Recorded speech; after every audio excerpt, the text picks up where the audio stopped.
Greetings, everyone. Pete Pardo here from Sea Tranquility. Welcome to another episode of the UK Connection. We've got the UK Connection, the usual suspects from Lancashire. We've got Simon Bray, and from Perth, Scotland, Steven Reid, and of course, me from the sunny Hudson Valley here in New York State. Greetings, gentlemen. Good afternoon and good evening and all that sort of thing. Good after evening, Peter. Good evening from Great Britain. How very Eurovision that was. Man, you guys don't miss anything. Yeah, I know. Well, what I never know what to. What do I know? I think I got Perth though, did I? I got Perth, Scotland, and you got Great Britain, Simon. Is that right? Hey, at least I said Lancashire correct, right? That's give me a little credit. Well done. Right, well right, done. So, okay, next time I'll remember England, right? I don't know. It's To me, difficult England and word, Great isn't it? Britain's all the same thing. What do I know? I don't know. What do I know? UK, It's Great not, Britain, though. England. It's I know. not. That's, you guys probably like, that would probably be like somebody telling me that where I live is akin to Jersey or something like Yeah. that. I'd be like, It's the cardinal I get sin it. of any band playing Scotland is to call it England. That's the cardinal sin of any band playing up here, and I've seen it a few times. It does not go down well. Oh, okay. Don't do I that. should just stop naming geographic names. I'll be better off. Yeah, it's just- I get it. All right. These two idiots. Yeah. So as you can see, it's all about Kiss today. So it's favorite and least favorite album day once again here on the channel. And by popular request, and maybe for some of you watching unpopular, we're doing Kiss today. And if you don't like Kiss, well, too bad. We happen to like Kiss. We're going to talk about our favorite, least favorite albums. But before we do that, as always, on Friday morning at the Funhouse, we start off with the weather. Here we start off with beer. So Simon, what you drinking today, my friend? Thanks for asking, my friend. I've got Pigging Drunk, which apparently comes from somewhere in Staffordshire. But I bought in, get this one, Pete, Ramsbottom. Ramsbottom. Wow. Ramsbottom. Very much so. Ramsbottom. Imagine how much more exciting it sounded when you said it, Peter. No, you got to add that New York accent, right? Ramsbottom. Absolutely, yeah. So it's very nice. It's got a slightly peppery kind of aftertaste because obviously I'm sculling it up after last week's abysmal pour.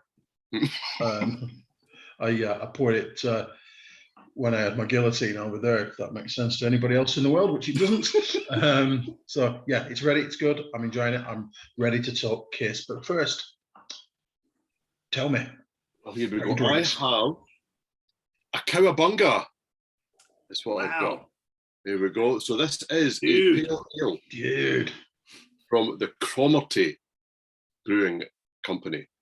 So now when people go away for a day or a weekend, or as my daughter did, she goes to the north of Scotland for a few days, people now go, oh, look, here's a beer for you on the show. Thank you very much. So this is courtesy of my daughter, and this is from Cromarty in the north of Scotland. And this is the first time that I have tasted it. Look at that. Oh, that looks quite good. And it is as hoppy and as zesty as it looks. It's really good. Really impressed. I will be having this again. So I will say, my fellow New Yorkers, I think you're all slacking because I don't see anybody bringing me beer to feature on the show. So local brewers and people I meet in the supermarket and all that kind of stuff, get with the program because I want to have some beer delivered that I can show off. Anyway, I'll go back to what I paid for, right? Because I guess that's the way it goes. So this is from the Ellicottville Brewing Company, and I have no idea where they are from. Where Little Valley, New York? No, are they from Little Valley? I don't know where they are. Who cares? They're somewhere around here. It's called Raspberry Truffle Ale, and it is this Platter's Chocolate Factory. So this is a chocolate ale made with raspberry. It's like a dessert beer, 7%, brewed with local chocolatiers, rich, flavorful dessert ale with decadent truffle chocolate and sweet raspberry. Interesting. It's interesting. You look at the difference. Okay, so, I mean, by British beer bottle standards, this is quite funky. It's quite colourful and various things, and I mean, Simon's is a little bit more humorous this week, Yes. and very cool too. Yours always look a little bit like an arcade game from the 80s, Peter. Yes, it does. And see, it's got the conveyor belt with the little raspberry chocolate thing in between. It shows you how different the market is. And of course, you guys didn't see that, but I did spill it all over my mouse pad. So that's I will need to deal with that in a second. See, at least, I mean, you are brave enough to do a live pour. Yes. I crap out. I will say that looks pretty Look at that. That's damn bang good. on the money. Bang on the money. Looks pretty good. Yeah, and of course I have no napkins or tissues or anything in here, so that mouse pad is just going to soak up all that chocolatey raspberry goodness, and that'll have to wait. Anyway, cheers, gentlemen. That will smell terrible later. Yes, it probably will. So, well, while one of you are going, I'm going to go run in the other room and grab something to soak this up. But yes, cheers. Oh, that's pretty good. Looks lovely. Looks It's very kind of stouty, portery with a good amount of chocolate flavor and a nice little kiss of raspberry at the end. It's Nice. not overly sweet, but it's got a Good. little. That's a good dessert beer. That's quite good. And at 7%, there's no guarantee that I'll be talking straight by the end of the episode. Just so you know. All right, Simon, kick us off with your. We're doing top 2 favorite Kiss albums, our least favorite Kiss albums, not best. And then we're going to throw a wild card, which could mean just about anything. So I'll have Simon kick us off with his first 2 selections. I'll be back in just a second. Quick, while he's gone, should we make some changes? Well, if you'd like to. We could have like in the toilet seat or something, or I'm open to ideas. We could. Who's back? See, my favourite Pineapple Thief album is. Right. Yeah. Excellent. Yeah, Good. see, that's what we could do. I leave for 10 seconds and we're talking about the Pineapple Thief. I'm like, what is going on here? Yeah. Sorry. Yeah. What is it? You're back, and you want to talk about my 2 favorite Kiss albums. Yes. Yeah. Obviously, you think that's what's going to happen. I should never think Not anything, really. right? Not really. Expect the unexpected is what I should always think, right? Yeah, very much so. All right. It's not what I'm going to do immediately. I'm going to get onto it because this is my fault that we were doing Kiss, isn't it? It was me that said let's do Yes, Kiss. it is. In the same way that you were at the gym listening to The Serpent is Rising, and then you were pumping away in your emails and saying, do you want to do some sticks? I was sat on my big fat ass doing something else, listening to Kiss somewhat randomly. I thought, we could do Kiss. Let's do Kiss. And I went on to further think, do you know what? I'm a 21st century kind of guy, because I was listening to this thing the other day, and they were saying about how everybody these days, with the rise of streaming and social media, so everybody curates their own world and their own playlists for everything. Well, do you know what? I've always done that. Well, it's probably because I've no friends, but that's not important right now.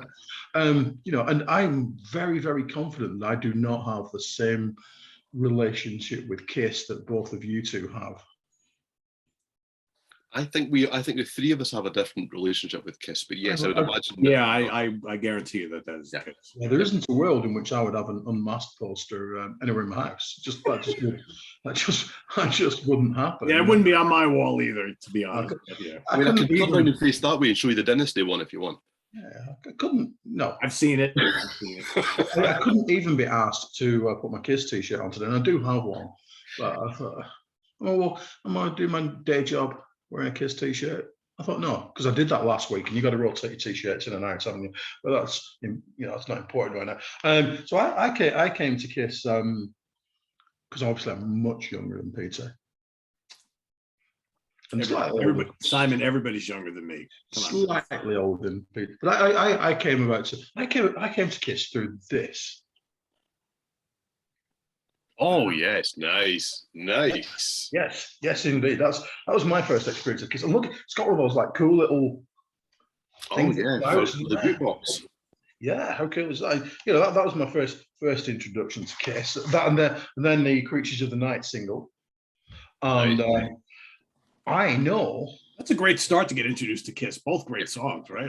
I mean, Dynasty's not their best album. Not said Dynasty there, it nearly killed me to say it like that. But I know that their best album for me is Creatures of the Night. It's really heavy. It's really good. I like it. It's an excellent record. But it's not my favorite. It's not my favorite. My actual favorite Kiss song is that Wendy O. Williams. Nice. Yeah, see, now that Wendell Williams album is the best non-Kiss Kiss album ever. Really, really is. Absolutely. But that single, I just love it. I really, really, genuinely love it. But most of early Kiss bypassed me. Okay. When I went back to it, it didn't kind of hold my attention as much as what I'm about to show you. Yeah, because my friends, I am the anti-Peter. Or Uncle Peter? I don't know. I'm the anti-ANTI Peter. My very, very favorite Kiss album by quite a long way. Are you ready for this one? We're all sat down, aren't we? Yeah. It's this. Hot in the Shade. Yes, I love it. Look at the chaps there, don't they? Oh God, wouldn't you love to do them? Fantastic, excellent. Yeah, look at my hair. Look at me, fantastic. Yeah. I know that there are things about this that are just a tad shit. I know that there are. You know what I mean? But that's not the point, is it? It's your favorite. It's your go-to record, and this is it. It has been for roughly the last 30 odd years since it came out. So many great things. Rise to it. We're going to rise to it. Yes, we are. We're going to it. Thank We're you. going to rise. We're going to rise. I mean, this is serious lyricism. I assume that we're going to talk about the lyrics very, very shortly. Are we not? Yeah. Betrayed's great. I'll come back to Hide Your Heart in a minute. Read my body. Oh yeah. You know it makes it. Yeah. You know it makes sense. Yeah. I really, really love side one. And I'm going to talk about it forever just to annoy Peter. But I quite like side two. There is some shit on side two. But it's the one that I always go to. I want to know what classes is the shit, because there's things on there that most people think, oh, that's garbage. I love The Street Giveth and The Street Taketh Away. It really does. That's not the. I'm not quite as keen on Somewhere Between Heaven and Hell and Little Caesar, to be honest. Hey, Little Caesar. It's Eric Carlos. So I'm going to let that off. Yeah, absolutely. It's just it is an overlong album. Do you know a lot of songs on this album? Yeah, that album on vinyl. Take that out of the sleeve. I mean, you don't have to. If you take that album out of the sleeve, okay, and then out of the inner sleeve and hold it in the middle, that album will bend. And the reason for that is because it's that many grooves on that album, because there are so many songs on this vinyl record, that if you play side one, you hear little bits of side two. The funny thing is, both this album and the one that came before it are both really long. And this is before CD era, really. Yeah. It's crazy because everybody else started doing that like 2-3 years later. It's crazy long for a vinyl album, Hot in the Shade. Yeah. I think there was a sticker that somebody showed at some point recently that says over an hour's worth of new music from Kiss, and it's something like 59 minutes long, so it's a bit of a lie. Still, that's long. Yeah, that's long. Still long for vinyl. Very long for a vinyl. More of that other album soon. But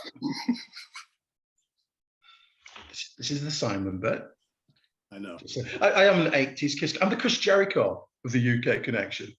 Yeah, he likes 80s Kiss. I like 80s Kiss. One of the most entertaining things about this record is it's got the song "Hide Your Heart" on. Didn't they try to make that a hit? A&I gurus everywhere. I mean, Bonnie Tyler did it. Yep. Molly Hatchet did it. Yep. Obviously, Kiss did it. And it was never a hit, was it? And Ace Frehley did it. Really? Okay, there you go. Yeah. My knowledge of Ace's solo oeuvre. That always struck me as an oddity, though, that he would cover a Kiss song. That was, although I think it was sold to him before it went to Hot in the Shade. Anyway, I digress. Either that or he had it in him that he's like, I'm going to do this song better than you assholes, right? And that's kind of questionable. Yeah. So. Do you think that any of those aforementioned artists really got that kind of West Side Story kind of vibe going on? Paul Stanley's Campus, fuck, isn't it? Name desire. Yeah. I genuinely cannot hear that song without Danny Joe Brown's voice, but it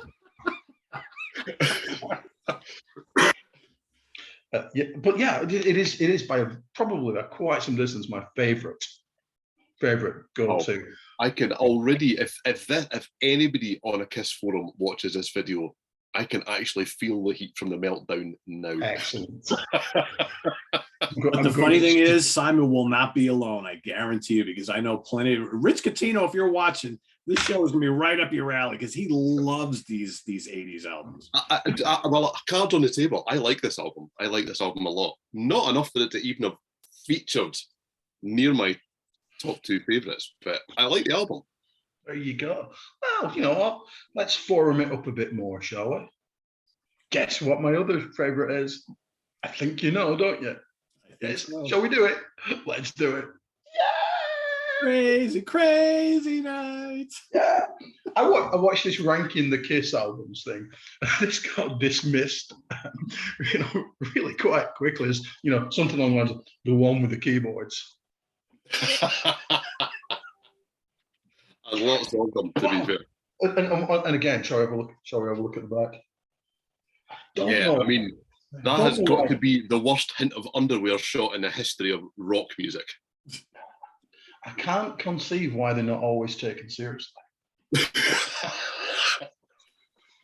I mean, Gene at this stage, I mean, he looks like an extra from Golden Girls. It's just pretty horrific at this stage. He's like, yeah. Well, again, it's a record, but it's one of those albums, and particularly the title track, that I know exactly where I was first time I ever heard that song. Okay. I'm going to tell you right now. I was going down to university for the first time. We were stuck in a massive traffic jam right on the English-Welsh border. And do you remember when the chart used to be on Sunday afternoon? Mm-hmm. That was on the radio, and this, obviously you don't, Peter, but we do. And this had crashed in at something like number 34. I thought, wow, that is awesome. That is so really, really. Oh, it's KISS. Well, that's not as heavy as Creatures of the Night, is it? Well, yeah. And back in the day, I probably wouldn't have even known they had a new album out. Because it's not like now, is it? When everybody goes to the toilet and stuff like that, thanks to social media. Well, you see, I was on tenterhooks because there was a new KISS album on the way. So I helped it crash into the charts wherever it came in. It obviously went higher than that. I bet you were disappointed, weren't you? I was. I absolutely was. I bought the 12-inch picture disc of Crazy Things, and I put it on and thought, what's that? What is it? What exactly is this? And then the extra track, well, there was 4 tracks on it, the other 2 B-side. I mean, there's never an exclusive song on a KISS single. There is 1 or 2, literally 1 or 2 for the people that will correct me in the bottom. But out of the many, many, many KISS singles, there is very little value in buying it for the music. You're buying it because it's a thing, because they're all on the albums. The other track was No, No, No. And I was like, oh, and see, that now we're talking. I think Bruce Kulick is a magnificent guitarist. Absolutely. I really do. I think he's great. I think he's great on both of those albums. He's going to appear on one that I'm going to mention later as well, but we'll put that to one side. But yeah, again, love it. My Way. It's like the best foreigner song for ages. You know what I mean? Love it.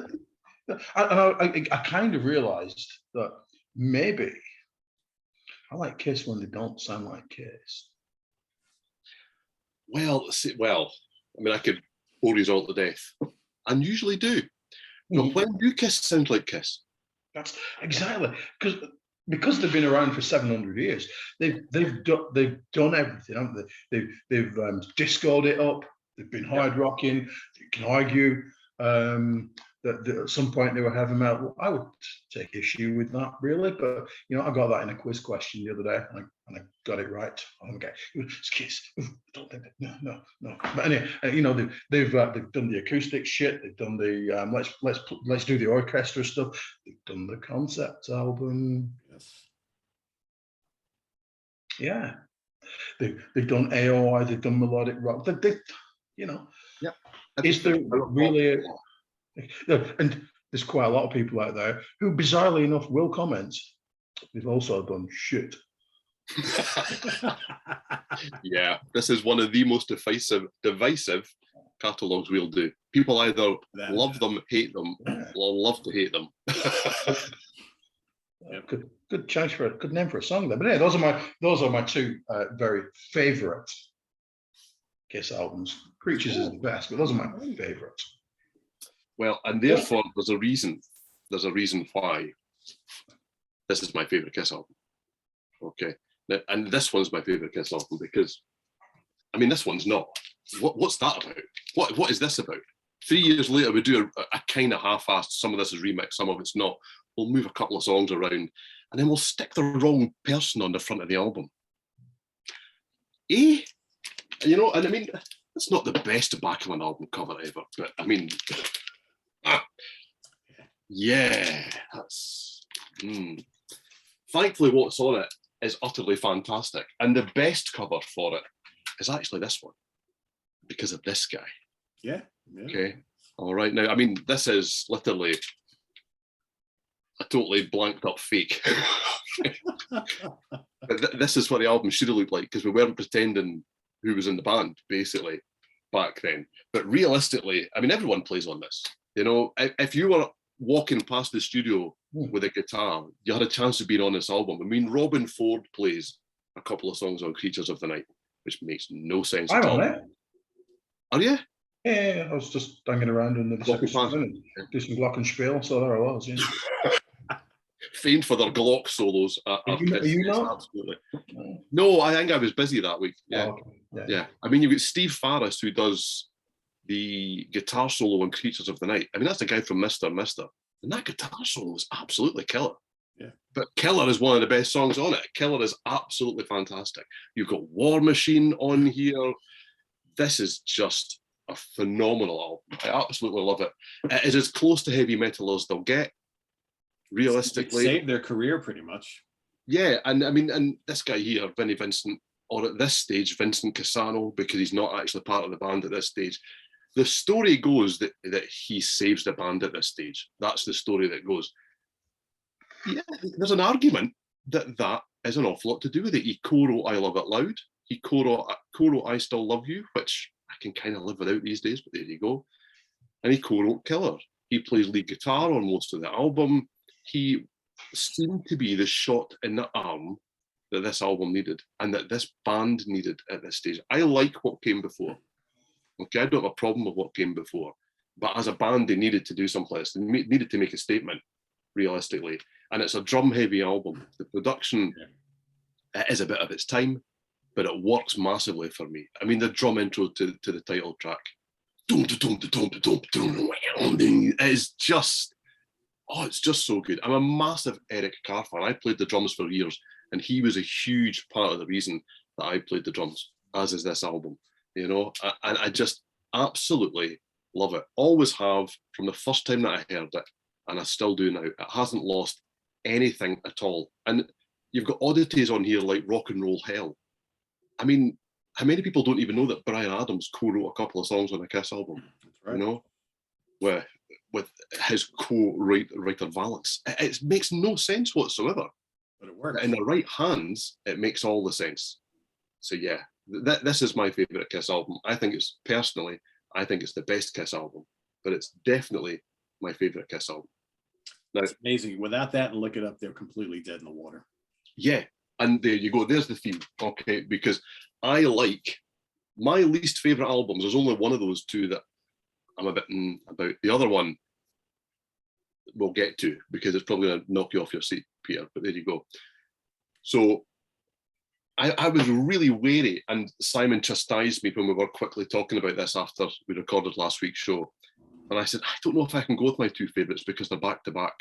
And I love Kiss from Kiss right the way through to, I don't know if I love Monster, but I love the whole catalogue, right? I love the band. But this is the reason I'm into Kiss. I'm into Kiss because of Lick It Up. This, and I'm genuinely embarrassed, even as a massive Kiss fan who will proudly have an unmasked poster on his wall. I am genuinely embarrassed that I went shopping one day in HMV or Virgin Records in Glasgow back in the day when you would walk into these massive record stores that had things that you'd only read about in magazines. And I had money in my pocket and I went through to pick up things that I hadn't seen elsewhere.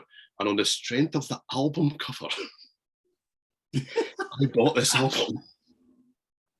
I mean, look at it. It's such a bad album cover. I think it was the purple that grabbed you. Oh, yeah, absolutely. I mean, without that waistcoat or whatever it is that Vinny's wearing, it just wouldn't work for me at all. You know, I mean, Eric Carr's on a box. I mean, not that you can see that, obviously, but down here somewhere he's on a box because he's about 1.5 feet shorter than Gene Simmons, even with, I mean, later in the career, they obviously had a shorter box because Eric's hair grows. And it would have, the later in the career it goes, the bigger his hair becomes. He actually is almost the same height as Gene at one point because his hair's about 3.5 foot tall. But yeah, the point being that Lick It Up is absolutely fantastic. And Vinnie Vincent, as he is by this stage, is all over this album. You know, he plays on everything. Well, he plays all the guitar solos, bar I think it's actually Lick It Up that he doesn't. That's the one where they went, oh, well, you know, somebody else might do it better. But anyway, but he writes nearly everything. There's only 2 songs on here that he's not part of the writing team on. This is a Vinnie Vincent album with people around about him going, stop it, stop that, stop, that's enough, thanks. Because once he moved on from that, no one told him, stop, that's enough. You know? And his comeback in the last few weeks has been an oddity too. If you've seen any of the footage from Creature Fest, where he's standing on the tank, which was the drum riser, and just whittles. It's very odd, but there you go. It was nice to see him back in some shape or form. So this was the first Kiss album that I bought. And I thought it was the first Kiss album that I'd heard. But back then, because we're in, what year are we here? We're in 1983, so I didn't buy this when I was 10. I must have been 14, 15. Okay, but this was the first Kiss album I bought. And I brought it home, and not this version, not the fancy German version that's here, and listened to it and absolutely loved it. Excited is such a phenomenal album opener. Lick It Up's a great single. Gimme More's brilliant. All Hell's Breaking Loose. A Million to One. I love Fits Like a Glove. It's an unsung classic in this catalogue, in my opinion. And I love And on the Eighth Day.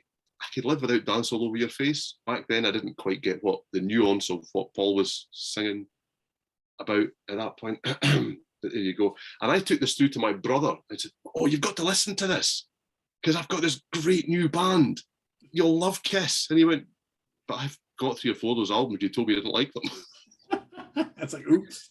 Of course, he had ones where they had all the makeup on, and I just didn't connect the 2 bands whatsoever. And I think that what I'd heard was something like Christine 16 or something along those lines. Songs now that I really like. But back then I was like, why has it got piano in it? Get rid of it. Yeah. So I really showed my ignorance by shouting to him that this was the best new band that he needed to listen to in the world. And he went, well, you don't like them. Oh, okay. So yeah, my favourite 2, back to back, Creatures of the Night, Lick It Up. And the move from the makeup to the non-makeup is much more seamless than History Will Tell You. History will tell you that this is the beginning of the end. And it kind of was in a way. But at the time, this felt like a new age. It felt like Kiss had re-arrived and they really were somebody again. And it was right for the scene. I know that Kiss are scene chasers, are terrible for it. They tend to be right on the cutting edge of what happened 3 years ago. Lick It Up, in my opinion, was one of the few times where they actually were current. Their sound was current. That was what was happening, and they did it really well. And they did it really well because they got the right man at that time on guitar. Okay, and I don't have the problem with Ace Frehley before anyone does that, as they'll find out later on. But that's my favourite 2. Yeah, and based on, if you go look at the sales of all those albums that came after that, they were all big sellers, all platinum, right? I mean, they maybe not the immense sellers that like, Love Gun or Destroyer were, but I mean, 1, 2, 3 million copies, every single one of them. So that's a success right there. And yeah, Vinnie Vincent, I think, based on how much he partook in the writing and helping with the arranging on that album, I'm sure that was very intimidating to the other 2 guys. And they were kind of like, yeah, this guy is going to want to do too much here. We can't have that, right? He's going to want more money. Yeah. He's also gone on to prove, allegedly, because Vinny likes a bit of litigation, he has gone on to prove allegedly to be remarkably difficult to work with.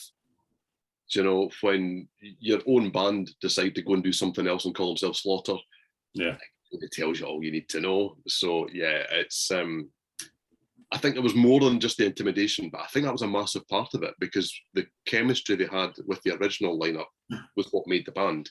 Yeah. After that, I would argue that they had better musicians, but didn't always make better music. Right. Right. Yeah. So it's interesting here. I've been thinking about something our good friend Martin Popoff says all the time. He said you had to be there, right? And I think it's so evident with this band, depending on where you were and where they were at the time, whenever you entered the catalog, that's what you like. You had to be there at that time. So it's no surprise that I was with this band almost from the beginning. So I'm going to lean towards the early catalog and where both of you came in at different parts. And that's kind of where you lean. And it totally makes sense, right? So my favorite Kiss album, again, this is probably no surprise to anybody watching, is Hotter Than Hell, their second album. And I love the early Raw stuff. I really do. And there's just, even though the production on this is kind of murky, we've already talked about that before. And, but man, when you've got on an album, got to choose Parasite, Going Blind, Hotter Than Hell, all the way, Watching You, and Strange Ways. And there's a couple other tunes on there I didn't mention. They're pretty good, but I mean, it's hard to beat it. This to me is, and I remember like as a kid buying this LP and looking at these pictures on the back, and I'm like, what's going in? He's breathing fire, and what is Peter doing to that naked woman? And Paul has got all these other women around him, and Ace is just staring off into space. And then this was like, wow. So to me, this is like their dark, heavy, murky album, but I love it. I think the songs are great. And I will say, I'll save what I'm going to say for later. But my second favorite, this was kind of tough for me, picking the number 2. It always is for whatever reason, because I think my heart wants me to go with the album that's got the songs. And half of my brain is telling me, well, you should go with the album that came a little later. That's a little more energetic, better production, and was a good snapshot of where they were in the latter part of the 70s. I'm telling my mind to fuck off right now. I'm going with my heart. I'm going with the debut.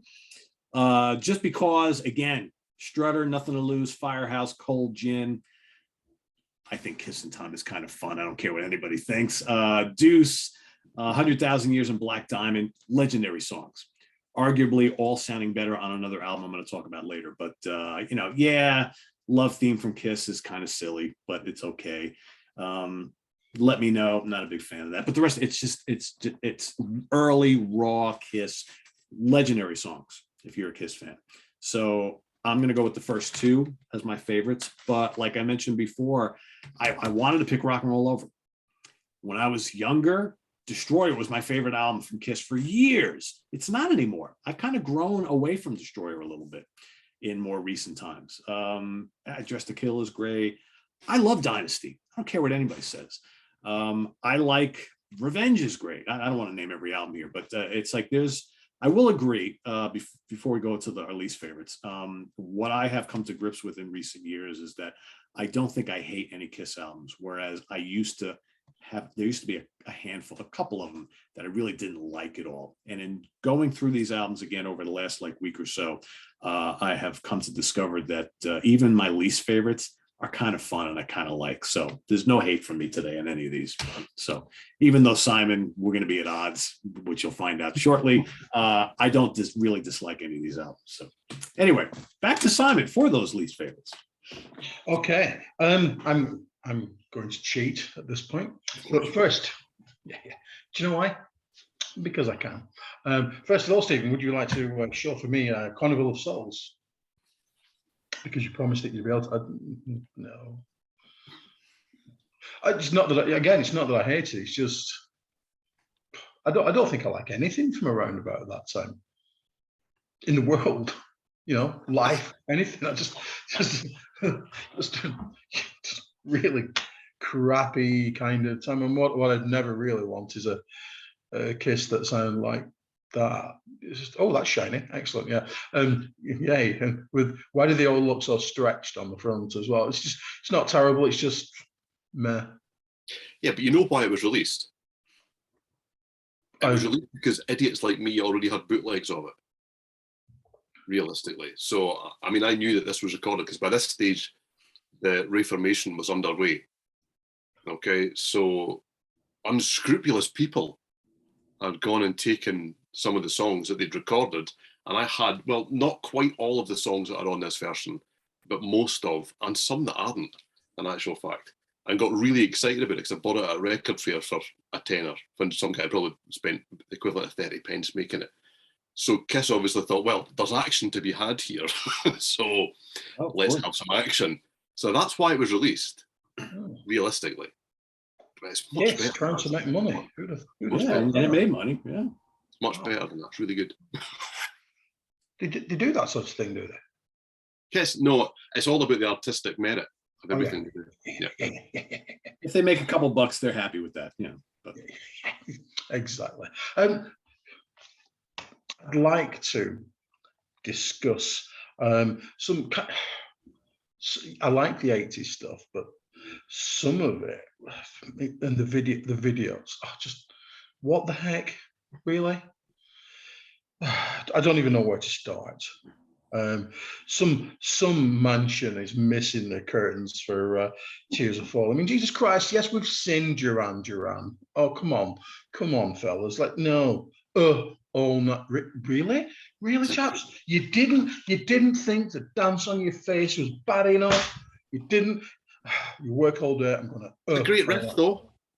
Well, yeah, but do you know what I mean? It's what the fuck. Oh, jeez, really. Let's put the X in sex. Okay. Yeah. Yeah. I mean, the two songs on that album, the two exclusive songs, that and I don't even want to say this out loud, but this is not aimed at you, Simon, but don't take it personally. You make me rock hard. Baby All Night. Genius. Like a glove. I mean, and the video is all like skyscrapers and things. Oh. It's at that point that you think, I can't defend this shit. I'm not listening for a while. you know, man. Yeah. I'm all right. I'm right on. And yeah, you know, let's put the X in sex. You know, I found myself walking down the street the other day. I wasn't listening to it, but it suddenly came into my head. You know, I don't know why I did it in a swing style, but nonetheless, I mean, there's a thought. Yeah, love's like a muscle, and you make no one a flex in a swing style. There are times some of these Kiss songs make the work of David Coverdale look like a literary classic, right? Yeah. Like Pete, I don't hate practically any of the catalogue, but there were missteps. Where there were missteps. Yes. So yeah, that's my lukewarm water out of the way. Right, okay, well, I mean, as anyone that saw the pictures that I put up on Twitter at the start of the week will attest, I have quite a lot of Kiss albums. Okay, I have quite a lot of copies of the same Kiss album. So I can only apologise for continuing the run of doing Creatures of the Night, Lick It Up, and then Animalize. This is my least favourite Kiss album, and it's my least favourite Kiss album by a distance. This was the only obvious choice for the two slots for me. I don't like very much about this album. I don't like Speak Ill of the Dead. I think Mark St. John was arguably the wrong guy for the gig. The right guy got it on the back of it with Bruce Kulick. I mean, they look like they're waiting for Indiana Jones to come and save them from the Temple of Doom on the back, but at least the back is better than this shit. What's that? I mean, that's one of the worst album covers in the history of rock music. It's just... They look like the female members of Heart on the back. Well, Mark St. John does. He really does. He looks a bit like Ann Wilson on the back, doesn't he? You know? And yeah, Eric's hair's growing. It started, you know? But yeah, I mean, at least Gene looks mean. He doesn't look like your granny in makeup. It's at least he looks mean here, if nothing else. But that's the only thing he really did on this, because, I mean, by this stage, his eyes are elsewhere. He's going to be a record producer. He's going to have a label. He's going to be in film. He's going to do anything that didn't really involve the four letters that make the word Kiss. And that includes write songs, because his songs are terrible on this. Murder in High Heels, While the City Sleeps, Lonely is the Hunter. It's garbage. But I mean, Burn, Bitch, Burn.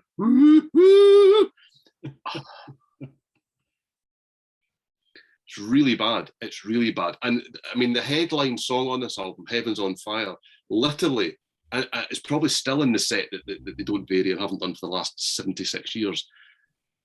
I mean, it really genuinely is sold on the opening. That's the song. That's the song. And it's one of the best things on this. It really is. I don't like this album. And I really have never liked this album. I don't like anything about it. I think that Paul's production associate producer, Gene Simmons, by that he went, hi. Yeah. I don't like anything about this album at all. It's the only Kiss album I actively dislike, and by a distance. So yeah, that's my least favourite. My second least favourite, there are reasons, okay? And I'm glad that you're sitting down, Peter, because my second least favourite is this. Okay. What? Yeah.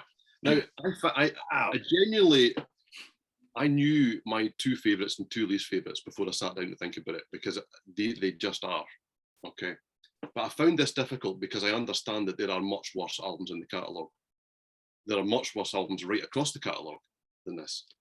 I don't listen to this album very much because, yeah, you can be kind and say that the production is dark and murky. I would prefer to say that it's shit. That's what the production on this album is. And I'm maybe stealing your thunder with what you alluded to earlier on. The best songs on here are all better elsewhere. They're all better elsewhere. I mean, even things like, where are we? Coming Home. I mean, that's best on MTV Unplugged. That becomes a brand new song on that album, and it's absolutely brilliant. That is the definitive version of that song. But the best songs on this album sound best on Alive, which you could probably save for the first three albums, to be fair, but I don't think that the debut and Dress to Kill, I don't think the step up is the same from the studio versions to the live version. I think you need to hear the live versions of these for it to come alive. That's my opinion, you know? So this is a really good album. And as I went through the songs, I genuinely said to myself, I can't put this album down as one of my least favourites. Parasite, it's brilliant. Hotter Than Hell, it's brilliant. You know? Coming Home, it's a really good song. Got to Choose, it's a great song. I just don't play this album very much compared to the rest of it. I mean, I will go to albums that I genuinely know are worse than this and play them over this, because I think, if I want to hear Hotter Than Hell, I'm going to put on Alive. And that's just always been the way of it. And I've never connected with this. I actually don't like the back. I really dislike this bit. I hate this. Yeah, I never liked that either. Yeah, never liked this bit. The front's okay. Yeah. So that's my two least favourites. And I know that, I mean, there'll be lots of people watching this that don't like Kiss, because that just seems to be the way of the world. But the people who really like Kiss, I'm sure will comment underneath how little I know about the band that have been my favourite band throughout my music life. But Hotter Than Hell is one of my least two favourites, and it was an obvious choice for me right from the start. But there you go. But I get it. All right, anybody care to guess what my two least favourites are? Are they down here? Did I show them earlier? Yes, you did. Yeah, there you go. Yes, you did. And again, I will preface it by saying I don't hate either one of them. I just, you know, it's funny that you picked Animalize, Steven, because I saw them on that tour, and that was the first time I'd ever seen them live. And I saw them with Mark St. John. There's only one of the two or so shows that he played. And I actually think Mark St. John was a great guitar player. Yeah, maybe not right for this band. Really good player. Yeah. And I will say, and I think Simon mentioned it before, Bruce Kulick's guitar playing on Hot in the Shade and Crazy Nights and Revenge and all those other albums, Asylum as well, really good guitar player and absolutely the right guy for this band. I've always been kind of like disappointed that he never really got, I think, the credit he deserved for his great playing on a lot of these albums. You know, no disrespect to Ace, because we all love Ace, but you know, Kulick was the guy who kind of helped carry this band for all those years, and he just kind of got the shaft. But I don't know. For me, my issue, I think, with these two albums is a lot of issues I have with a lot of hard rock and metal stuff from this time period. It's just really overproduced. It's like they've got the Def Leppard syndrome on the choruses on these two albums, right? But everybody was doing that. So it's like, it's not so much something against Kiss as just like, I think I have this issue with just that era in general. But I find, you know, like on Hot in the Shade, I find some of Gene's songs a little lackluster, but some of them are pretty good. I don't know. For me, both of these albums are kind of syrupy and kind of lightweight, but they're not lacking in melody and big hooks and all that kind of stuff. It's just, I grew up on, this shit, right? So it's like, for me, it took a lot for me to give this stuff a chance, because I got off the Kiss train for a while because I was like, man, this is not the Kiss that I grew up loving. But I can listen to this now, and Boomerang kicks ass. Little Caesar is fun. Somewhere Between Heaven and Hell, I kind of like that. There's some other songs that are pretty good on here, but for the most part, it just like doesn't jack me like other Kiss albums do. And I have the same issue of Crazy Nights. And I think I have the same problem with both of these albums. It seems so aimed at MTV airplay and radio airplay, but they're not the only bands that did it. And you got both of you guys mentioned that they were great at chasing scenes, and whatever the flavor of the moment is, they're going to jump on it, and they absolutely did. But No No No is a great song. Crazy Nights, as much as it's silly, the title track, Crazy Crazy Nights, it's fucking catchy as hell, right? I mean, it is. There's no getting around it. Turn on the Night, I'm surprised wasn't a hit single. That's a really good song. Again, it's not the Kiss I love, but both of these albums have their strong tracks. They have some stuff I don't really care for too much, but I almost wanted to put, in fact, I couldn't remember, and I didn't want to go rewatch the video because I'm not going to do it this time. I'm almost positive when I ranked this catalog, God, like 2 years ago, I could have sworn I put Carnival of Souls at the bottom, and I'm not sure, but I went and re-listened to that the other day, and I was like, yeah, this isn't great either, but at least it's fucking heavy in spots, right? It's like heavy and dirty and grungy. So I was like, yeah, you know what? It's like the lesser of the three. And I was like, all right, I'll give that a pass today. And I'm going to pick these two. And it's funny because I'm wondering how many folks who are going to be watching this are going to automatically pick the two most recent studio albums that they did, which those aren't great either, but I don't dislike them. Right? They're not that, they're not that Sonic Boom, and that's like the I'm monster. totally with you. I mean, and I do get it. I have seen the current version of the band live 5 times, something like that. Oh. And they're good value. I mean, disclaimer, Paul can't sing. We all know that.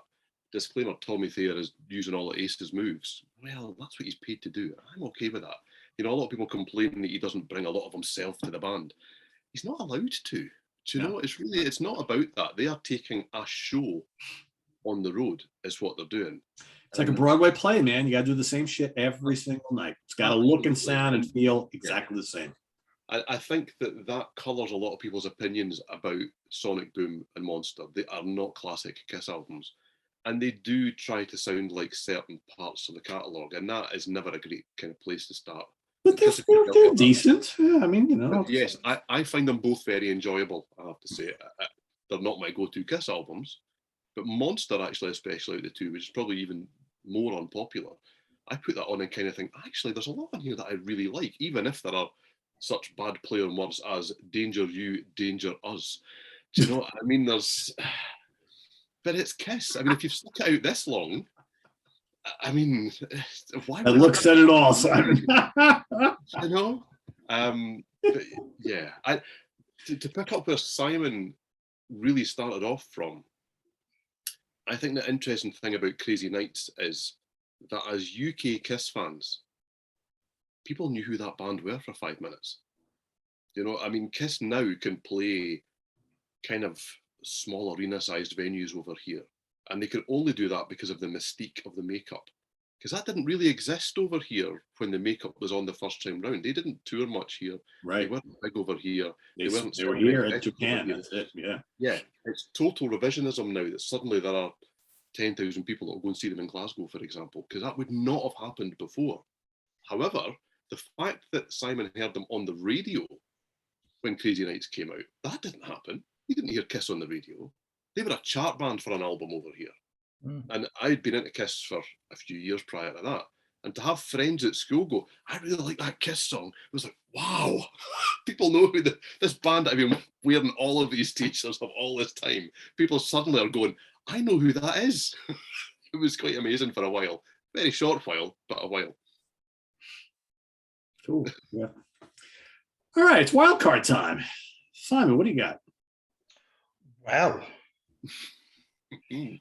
I don't wish to be a contrarian. But you will. Oh yeah, you know it. I know it. Like everybody else, we all know that's the shit. Excellent. Yeah, good. Listen to it today. Driving around today, I almost put down the windows and put my arm out like a gimp, but I didn't. But I almost did. Look at me. I'm listening to Kiss Alive, and you're not. But I didn't. It's not my wild card or anything. No, I would very much like to say, because you mentioned it earlier, Steve. I really like the Unplugged album. There's some really good shit on this. There really is. Nothing quite as good as when he brings out Peter and Ace and says, "We're going to bring some of the family. We're going to but not Mum and Dad." Really, seriously, really, you were going to bring Mum and Dad out? Fucking, I'm surprised by that. But yeah, and you think, when he's handing it off and rock and roll all night, and you think, oh, when he goes Peter, and then you think, wow, somewhere in a few years' time they're going to make Psycho Circus and they're going to try that shit again, and it's not going to work. But anyway, I really. Partly because Peter was still at home. Yeah, I think some really excellent versions of the catalogue in this. I genuinely do, and I don't like the I never really enjoyed the Unplugged concept in any way, shape, or form. But I think they chose wisely. Mm-hmm. Every time I look at you is lovely. Yep. Do You Love Me?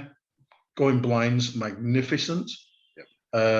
World Without Heroes, more of which stunning on the album. Stunning. More of which in a second. See You Tonight. Great. I just really like it. Also, in a very camp kind of way, I really like 4. Just yeah. Yeah. I like the bit after Beth. I think he says, "Now here comes the good part." What's Peter doing at that point? It's like, thanks, you dick. yeah, exactly. That schmuck's finished. However, yeah, I would like to give some love to Sonic Boom. Since I sent that email saying let's do Kiss. Yes, Dangerous is awful. I mean, on this album, I've probably played this more than anything else apart from Hot in the Shade. You've got a great AC/DC song. You've got a great Offspring song. You've got the odd good Kiss song. You've got some yeahs. I mean, what more could you want from a bunch of 85-year-olds? It's a strong record. I bought that at Walmart the day it came out because here in the States that was a Walmart exclusive thing. So yeah, exactly. You've got your actual album, you've got the DVD, you've got the Kiss classics.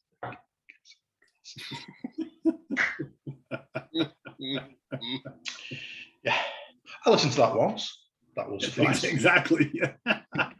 But actual Sonic Boom album is a really strong record, and I thoroughly suggest if you like Kiss and you give up, go back and enjoy. And now here's the good part. Are you ready? Yes.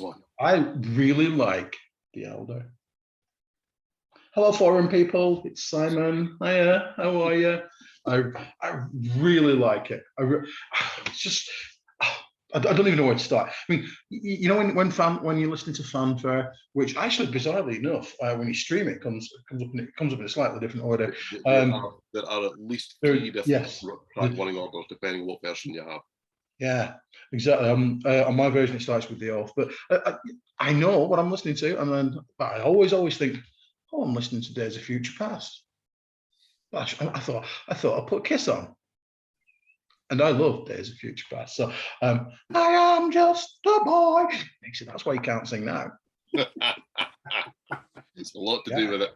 Very, very much so. Odyssey is just unbelievably awesome. It's majestic. It's absolutely majestic. I mean, it doesn't really sound like Kiss, does it? But I just think it's what's the word I'm looking for? It's not big, it's not clever. I think it hangs together much better than you think. Under the Rose, I guess I wouldn't mind living under that particular totalitarian system. It's fine. It's good. It's like being here now. Just say, world without heroes. Sorry. Well, for unspoken in jest. Yeah, absolutely. For a very long time, I was wondering, who is Mr. Bagwell? Oh, Blackwell. Oh, sorry. You're not well. Yeah, exactly. I've got so much time for this record. I really do. And it again it's probably the thing that makes me think, do I like Kiss when they're not really being Kiss? Because Kiss, sure as shit, didn't like this. Oh God, I don't like it. Oh God, I'm not playing anything from that ever again. Oh my God. Just not happening. No, and then you get things like this compilation, because there are a shitload of Kiss compilations, aren't you? Oh yeah. Let me just read the opening paragraph of the liner notes. Beginning of the decade saw the group having to fight through two major lineup changes, shifting musical climate, and changes in their own sound. Okay. First step forward in their rebirth was 1982. This is their Creatures of the Night. This is their songs from the 80s, their best of the 80s. And I'm not seeing that much from the Elder on it. Well, I think we know what the band think, don't we? Exactly. Yep. Yes, we do. But I like it. I find it to be worthy. And it's one I've listened to nearly as much as Sonic Boom recently, because I'm nothing if not slightly at odds with Peter. I would suggest that the band did think that it was big and that it was clever. Yeah. Until it actually was released, right? Yeah. Well, only when people who had to try and sell it heard it, did they kind of go, who made us do that? Because that seemed to be the mantra for a while. And to be fair to Bob Ezrin, who produced it, for a good long time, he really took responsibility and said, you know what, they had this kooky idea. And I went, yeah, let's do it. I think that's really unfair on himself, to be honest with you, because it's a great Kiss album that Kiss wrote. So He did say, I was coked out of my brain on that. But Jesus Christ, if I can make an album sound like that when I'm coked out of my brain, I'm going to work tomorrow gacked off my tits. I think that The Elder is the perfect example of right album, wrong band. Yeah, because how many people have you come across since, because let's be honest. All right. So as the elder statesman of this team, when that album came out, we all hated it. We hated it. I hated it for years. But this is one of those absolutely wrong album, wrong time that got really misunderstood. And now all these years later, we're kind of like, you know what? That ain't all half bad. It's actually pretty damn good, right? Because they released that album maybe in the 70s, maybe a different story, right?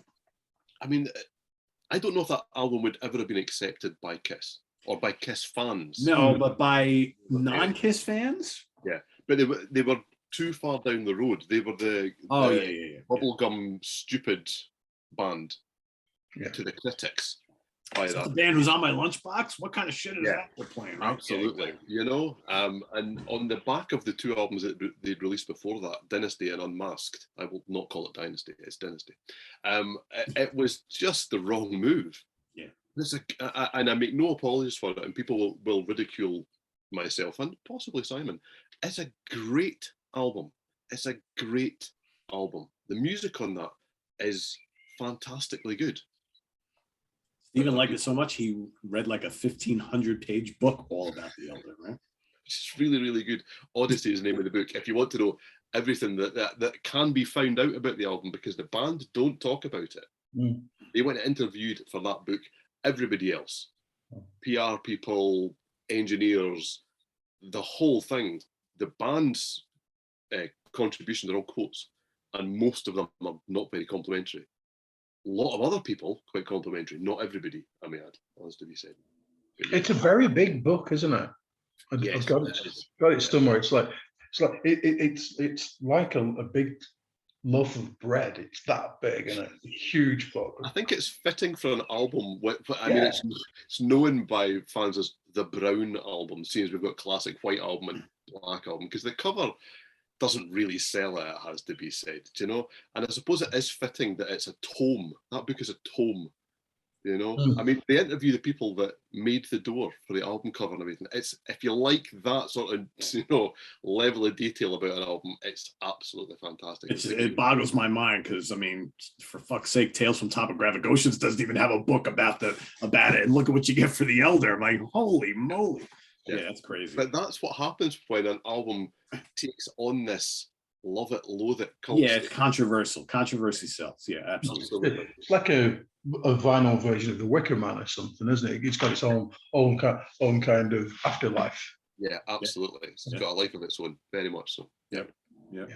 So I have not chosen it as my wild card because I knew that it would be spoken about, but we can take it as read from previous conversations and this one that I love the music from the Elder. It's not my wild card, okay? So this was a difficult part for me. My favourites, easy. My least favourites, a bit tougher, but I knew what I was doing. Right, there are lots of choices. Double Platinum, all the great early stuff, okay? And it's a great compilation, all right? As Simon mentioned, there's lots of great compilations. I like the Killers compilation. This was a Europe and Japanese only one. I prefer the Japanese one, which I've got on CD, because it's also got Escape from the Island from the Elder on it, which I adore. Love that song. But the 4 new songs that are on here, I'm a Legend Tonight, Down on My Knees, Partners in Crime, and one of my favourites in the whole Kiss catalogue, Nowhere to Run. They make this album. I don't care what anyone says. I like this look for the band. I really do. I think it works. But there you go. Okay. The Flashdance years. Absolutely. That is all happening here, isn't it? It's all happening here. That's a good call. I mean, yeah. You take the leg warblers and put them on your head and you're sorted. And this is actually my favourite live album. Okay, and I know there's only 3 sides of it live, but this era of the earlier stuff, thank you very much, Peter, they're the albums that I love. So Destroyer, Love Gun, Rock and Roll Over, obviously distilled into this, and they didn't take anything from the earlier ones. Hence, you get side 4, and I think Rockin' in the USA is really good. Larger Than Life, what you could be talking about, I have no idea. And Rocket Ride, great songs. So that also could, okay. There are many more. I've got this gargantuan thing here. Okay, I've got the box set that's got all the things and all the sorts of. This is a bit of a disappointment because there's so much in the Kiss vaults that never made it onto an album. I've got countless bootleg demos and various things like that are things that never made it on albums that make you go, oh, why did they choose what they chose? And I also have the audio, not the vault, for Gene Simmons' Vault. And there are at least 2 discs worth out of the, however many it is, 11 or 12, that you think, hello, Gene, would you like to give us the good songs? Why did you not give us... You still holding out on us? You know?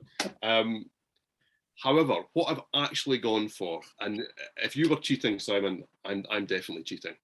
Okay, I'm definitely cheating, because what I've gone for is, I've gone for these. Okay, so this is Live in Australia 1980, and this is New Zealand 1980. This one is a soundboard one. I mean, they're not quite up to the standard of the soundboard ones that they're putting out officially now, which sound-wise aren't great, by the way, people. But this is the lineup that never was, really, because by the time that Eric Carr had joined the band for The Elder, Ace was already kind of going, I think I've got things to do somewhere else. So you guys, if you guys want to do that, I'll turn up sometimes. We can maybe play some shows or not, as the case may be. But when they did play shows with that lineup, okay. Yeah, why would... Okay, now, all right, that's interesting. So I'm looking at that, and at first I was like, well, why would they put a photograph from like 1972 on there? But then as I look closer, I see Eric Carr, and I'm like, oh yeah, okay, all right. Yeah, this is the joy of bootlegs. I have quite a lot. Yeah, I like with the black and white, it's deceiving. Yeah, because they've done that clever thing of this is the lineup that plays on this album here. Okay, 1980. Okay, so you have Paul, Gene, Ace, and Eric. Okay.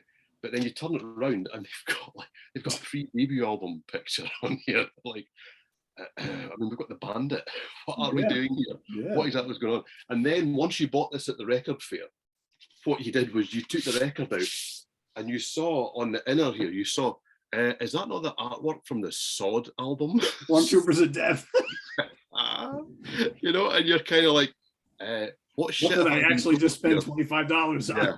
But thankfully, it is what it says on here. Wow, Okay, that's good. because this tour is legendary, and the tour is also covered in the Odyssey book, because this was sold afterwards as the biggest success in the world. And there are now theories that that's not necessarily quite the truth.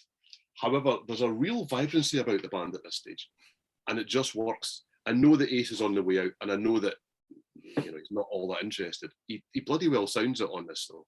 He really does. And Kiss are famed for not taking risks with their set list. But on here, I mean, you've got Detroit Rock City, you've got Cold Gin, you've got Strutter, but you've got Shandy, you've got Is That You, you've got Talk to Me, you've got 2000 Man. I mean, Ace is all over it for a start.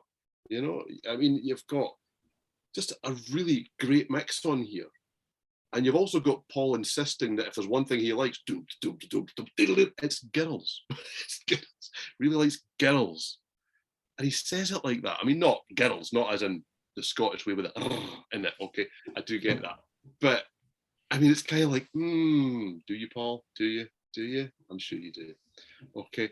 I mean, for one of the best frontmen in rock history, he's one of the worst frontmen in rock history.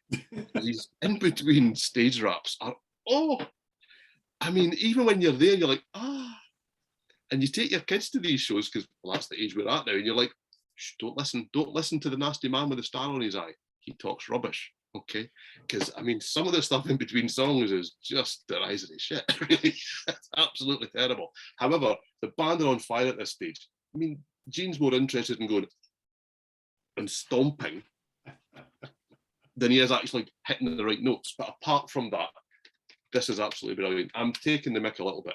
I really have a soft spot for this era of the band, and I think that it would have been very interesting to see what had happened if Ace could have kept his shit together. I think they might have kept the makeup on. I think they might have done other things. And I think the music could have been really quite exciting and interesting. And Eric and Ace clearly had a bond as well, which maintained after Ace left the band. So yeah, that's my wild card. My wild card is the live era of Kiss from a lineup that didn't last very long at all. But it sounded like it should have been what was happening next. Well, I had a hard time picking this wild card. I wanted to pick, I always seem to want to pick something that for me would sit in the middle of the catalog. Not quite my favorite, not quite my least favorite. That's generally what I do if you've been watching these shows for a while. So I instantly started to think of albums like Revenge, which is really good, and Dynasty, which is really good, I think, or Creatures of the Night, which I like a lot, or even like, Dress to Kill. But then I was like, I think for me, the wild card album for this band, for this catalog, is really my favorite album by them. And it's not even close. As much as I talked about how much I love Hotter Than Hell before, and I do, to me, probably till the day I am no longer living on this earth and I take my last breath, my favorite Kiss album is always going to be this. And to me, that's the only wild card I can pick here. Because to me, this supersedes everything else. This is it. If you were, if tomorrow someone was going to say to me, all right, you are going to go to a desert island. We're going to give you electricity and a CD player or record player or whatever, and you can only bring one Kiss album. Which would it be? I don't even have to think about it. It's that. It's the first one I ever got. It's the first one I ever heard. Actually, no, it's the second one I bought. It's the first one I heard. I bought Destroyer first, then I bought that, but I heard this one first. And like Steven, like you and I said earlier, every song from those first couple of albums sound better on this. Yep. These are the definitive versions of all of these songs. And there's not a weak one on here. Quite frankly, the only songs on here that I will skip, and it's only because I've heard Rock and Roll All Night a million fucking times and I never need to hear it again. And Let Me Go Rock and Roll I never really liked, but everything before that, drop dead classic. And I will agree with you. There's nothing more hypocritical on this earth than to hear Paul Stanley rapping to the audience about alcohol when the guy doesn't even drink. And then these guys go and they open up bars, and it's like, you guys, neither one of you guys drink. What do you have anything to do with alcohol or writing about? Well, obviously Ace wrote that song, but it's just so, vodka and orange juice. He said the guy probably never drank. Anyway, you know what I'm saying. So, but yeah, this is it for me. But there are a lot of other albums that I think qualified, and like part of me really wanted to pick Revenge, but so I'm giving it lots of props here, and that's to me my favorite Bruce Kulick era album, and it's just they were back with a vengeance. And I think what the things I don't like about like Hot in the Shade and Crazy Nights, Revenge for me took all of that. It's still a fairly catchy album, but man, amped up the aggression, and yeah, I don't know. To me, it's just a stronger album. But yeah, Kiss Alive.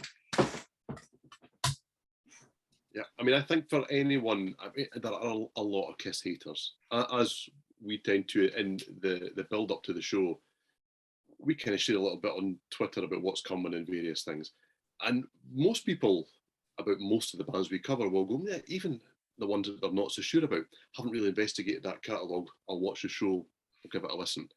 With Kiss, that's the only one I think that we've had, and there's been more than one where people have said, well, I'll catch you on the next one. Yeah. And that is how polarizing this band have become. I would suggest, and it's maybe why I went for what I went for with my wild card, and it kind of ties in with yours as well, Peter, in this sense, and also the MTV Unplugged, is that I think maybe not quite now, because they have become that this is just this show that goes round and round and round, and they're consummate at it. They are really brilliant at it, it has to be said. But I would say that for a long, long time, they were a live force. They're not the best musicians in the world, and they never have been. No, they don't pretend to be. Yeah, yeah. And they don't write the best songs in the world either. I don't think they've ever pretended to be. But man, they entertain you. Yeah. And there are lots of bands that I've seen that have great musicians and great songs, and you walk out and you go, yeah, it was all right. I've never walked out of a Kiss show and thought, yeah, it was all right. I always walk out and think I've had my money's worth. I've been entertained. I feel better about the world when I leave, because they give you what you want. They give you an excellent evening's entertainment. Yeah. And if you haven't seen them in that context, then I think it's difficult to say that they are what they are or what they're not, to be honest, because they're one of the real live bands. The albums are a vehicle to take you to the next one.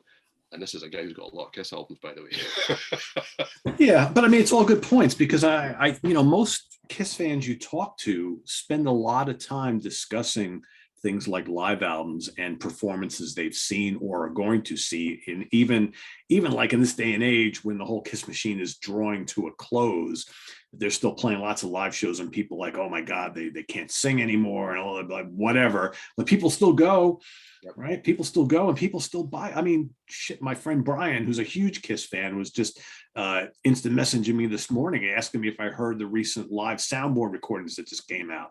And it's like, but that's the thing. Kiss fans are always looking for more of that stuff. And that's like, and that will never end, right? Because I think that on stage is where this band excels. And as we've talked today, there are a lot of studio albums that we really love a lot. Yep. But a lot of times with this band, it just comes down to what they do on that, and that's their place. On the stage is where Kiss comes to life, and like that Broadway play or whatever, it's like it's a production that keeps on going and going and going. And whether we will see a Kiss without Paul and Gene at some point, and 4 other guys just continuing on, I don't know. Could it happen? You never know. But well, they've floated the idea long enough, haven't they? I mean, they've spoken about that as a possibility for nigh on decades now, realistically. Since the makeup went back on, they've already kind of floated the idea of, does it need to be anything beyond the characters? I don't know. You got to wonder if this type of thing is going to happen, because, we talked about them a couple of weeks ago on the Whitesnake episode. David has hinted recent times that Whitesnake could continue without him because he is done. And what do? They bring Dino Gillespie on tour with them to sing backing vocals and keyboards. This is the up and coming vocalist guy on the scene right now, right? So why is he going to sing backing vocals and do little keyboardy things on the Whitesnake tour, unless there was a plan for that? It just doesn't seem to me, I grant he's getting paid, but to me, it doesn't seem like the best use of his time, unless Coverdale is like, you know what, I'm going to walk away. You guys can continue Whitesnake without me and see where that goes. They got a perfectly capable singer to step in, right? Would many of the hardcore fans scoff at that? Perhaps, but I think it's weirder things before. Simon, you go. I think it's the catalogs, isn't it? You know, there's not exactly that many Mick Joneses left in Foreigner, is there? You know, and yes, they've made some albums. They've got a core of songs that I think people will probably want to see for quite a while. Yeah, if people are paying money to go see these songs played live and they sound the way they remember the original recordings sounding, there will always be people that will pay money for that. So, you know, in saying that, will people go to see a Kiss that doesn't include Gene and Paul, but maybe includes two younger guys who can play the parts and sing the lines the way they remember them? I'd argue that there are people that would pay money to see that. Just like people, there are Kiss tribute bands that play in this area all the time that are great. They sound exactly like Kiss circa 1977, and people go and pay money to see them. Okay. So why wouldn't you do the same thing to a version of Kiss that has the okay from Gene and Paul, but they ain't in the band anymore? Foreigner, I think, actually, and I wouldn't have thought of that, Simon, is a really good example. Because they, Blackfoot is the prime example, to be fair. Oh, absolutely. Yeah, Molly Hatchet too. Yeah. But Foreigner have been brave enough to take a half step. I mean, there are nights where Mick Jones basically straps a guitar on and walks across the stage, you know, and it's not really announced how much he's going to play in a show. And the first time that I saw them with the current lineup, I mean, I think he came out after 5 or 6 songs.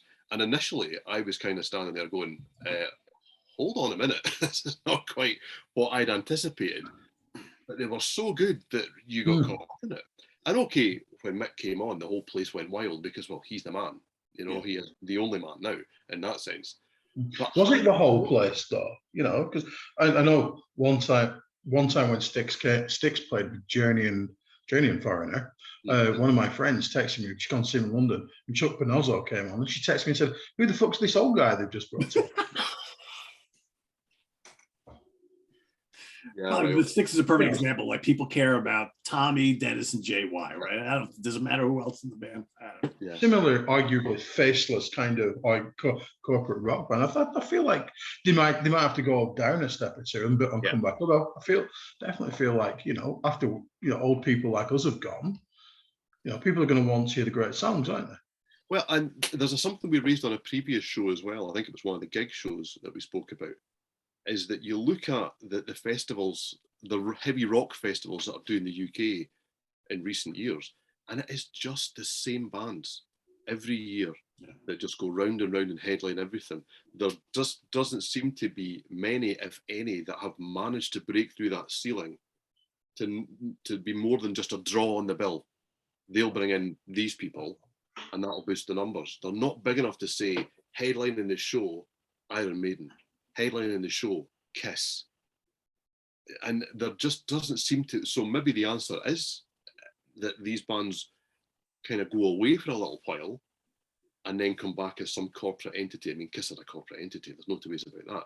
But as just something else entirely, where we actually say, well, do you know what? We'll bring the bombs, we'll bring the stage risers, we'll shoot rockets out of guitars, we'll fly over the audience, we'll breathe fire. Who else is doing that, guys? Well, nobody. So why would you not come and pay 60 quid to come and watch that? Because we'll do it really well. It's no different from going to see a theatre show or something along those lines, is it? In that sense. It's not what I want, though. I'm going to make that clear before people start lambasting us in the comments. Will I go? Probably not. But then again, if you told me I'd go and see Paul Stanley mime, for want of a better turn of phrase, allegedly, not allegedly after they were caught a couple of weeks ago, to be fair, and things that I am fundamentally against in that sense, well, I would have, of course I won't do that. Well, I bought a ticket. So. I think, like, so let's say tomorrow Kiss is like, okay, the tour's done, we're done. Yep. And like 3, 4, 5 years go by and you're thinking, shit, I really miss Kiss. And then Paul and Gene come back and say, you know what, we're gonna we're putting Kiss back together, but we're not going to be in it. We've got Tommy and Eric and these two very fine, capable gentlemen. They're going to come bring the audience, bring their music to the audiences across the world, and they have our blessing. And you're thinking, well, I know I always said I'd be against this, but man, I would love to go see a Kiss concert right about now. Would you go? Probably not. No? Okay. I mean, I'm just throwing it out there. The things like the Ronnie James Dio hologram and all this kind of stuff, that turns my stomach. I mean, it's different. It's different. I agree with you. It's different because it's not a real person. But yeah, not a real person. And although with the people involved, it's very unkind of me to say that. There's a little bit, and it's a strong word, but exploitation there, I feel. And we're actually going out with people who are no longer with us and saying, here's our image. It's a lovely idea in many ways, but it doesn't sit very well with me. I don't know. I have seen a Kiss tribute band a couple of times. I've seen a Genesis tribute band. It's not a thing I do. And just because it's fully endorsed and would be playing bigger venues with bigger production values, would I go and see what would be an official tribute band? I mean, in 5-10 years' time, maybe I would feel differently because I might feel starved by that stage of a thing that I love. So maybe I would do. Right now, if it was, and it's too soon, isn't it? I mean, I've seen them 3 years ago was the last time I saw them. It's too soon. I know here in the States, if this is what they're thinking of doing, I think they know that here in the States, they will be able to make money doing it. I just know the way it is here. Tribute bands, when they do it well and they make it sound and look authentic, do very well here. Well, you look at the Australian Pink Floyd, and there's a prime example of a band who have gone from being a very good tribute act into being a genuine draw on their own name now. I don't think anyone would suggest that they're going to see Pink Floyd play. They're going to see the Australian Pink Floyd. Right, because you're never going to get to see Pink Floyd again, so you might as well go see this, right? Yeah. Absolutely, yeah. So, and I mean, they're charging big bucks to go and see a real, not that I've seen them, but a really great show. Really great show. But same again, I come from a slightly different mindset. I would rather go and see 3 or 4 shows in a club for the money rather than go and see a fantastic tribute band. But there are other people that want that Pink Floyd experience. And I'm not saying they're wrong. It's just not my choice. Yeah, no, I get you. Yep. I've seen one tribute band in my life, I think, and it was a Kiss tribute. Do you remember which one? It was it the one that split up into 2 different parts? Autumn and Hell. Yeah. Yeah, that's the one I've seen a couple of times. They're excellent. They're really great. They even kind of appear to pretend that they made an album in 1985 and here in 1984, and here's a song from it, that sort of thing. Yeah. It's interesting going to see that because and why not? They do it very straight up. It's like they think that you think that you're watching Kiss on stage. Yeah. And then Kiss regularly turn up in a pub in Blackburn. Famed for it, absolutely, and order orange juice, yeah, absolutely. Yeah. Whereas the Genesis one I saw, they went down really, really well, and were really quite taken aback by how well they were going down, even though they were long in the tooth. They'd been on to go a long, long time, but they were treated like heroes. Because when are you going to hear early Genesis in a club? Yeah, that's the thing. Not going to happen. So. Yeah, maybe it is the future. It just pains me to think of it like that because. Well, yeah, I mean, obviously, it does to all of us, I think, deep down. But there's going to come a point where all these bands we love are going to be done. That's it, and then we're going to be like, hopefully, some of the newer bands that have come up in the last 20, 30 years will kind of move into that upper echelon of our favorites that we can just slot them in and we go see them live all the time, and we're happy as anything. But that there's a but, right? What if they're not? I think that's why Europe are always third on the bill in arenas over here. Eventually, people go, "Oh, Final Countdown! Yeah, we'll turn up," because people turned up to watch Journey in arenas about 10 years ago, and for the first couple of the shows, they didn't play "Don't Stop Believing" last. People fucked off. Yeah. Bye. Yeah. Catch you later. Couldn't give a shit about anything else. Yeah. Bye. So literally, it was mass exodus after the second last song of the set. It was quite a bizarre experience to be trying to watch them play another song as everyone was walking past you. It was really weird. Wasn't very clever. They rectified it by the time they got to Manchester. Yeah, they learned their lesson. You did. So there you have it, everybody. Our favorite, least favorite Kiss albums and a wild card. So you all know the drill. Down in the comments below, let us know your favorite two, your least favorite two, and a wild card. And if you're not a Kiss fan, just play along and have fun with it. This was actually a very fun episode. So we get it if you don't like them. We get it, but we do. So tune in over the next couple of weeks. We'll have lots. Here's that beer. That beer, it took a while, but it's kicking in. 7%. It is it took me a little bit. I've been feeling the last couple of minutes. I'm like, oh, the longer this episode goes, the more I'm going to be fumbling my words. And see that right at the end, it happened. I couldn't wait another minute. I just, Pete, you know what? Shut up, say goodbye, give us another 2 minutes, Peter, and you'll think you're me. Anyway, visit us on the web at www.seatranquility.org. We're on Facebook. We're on YouTube. All together, all the damn time. Tune in next Saturday for another episode of the UK Connection. For Simon Bray and Steven Reid, I am Pete Pardo. Thanks for watching, everybody. Yeah, as you can imagine, mine's empty too. We'll see you next weekend. Enjoy your rest of your Saturday and your Sunday. Don't forget, tomorrow we've got album homework assignment. Jason Morris going up against Rob Lasante. Till then, be good, everybody. Take care.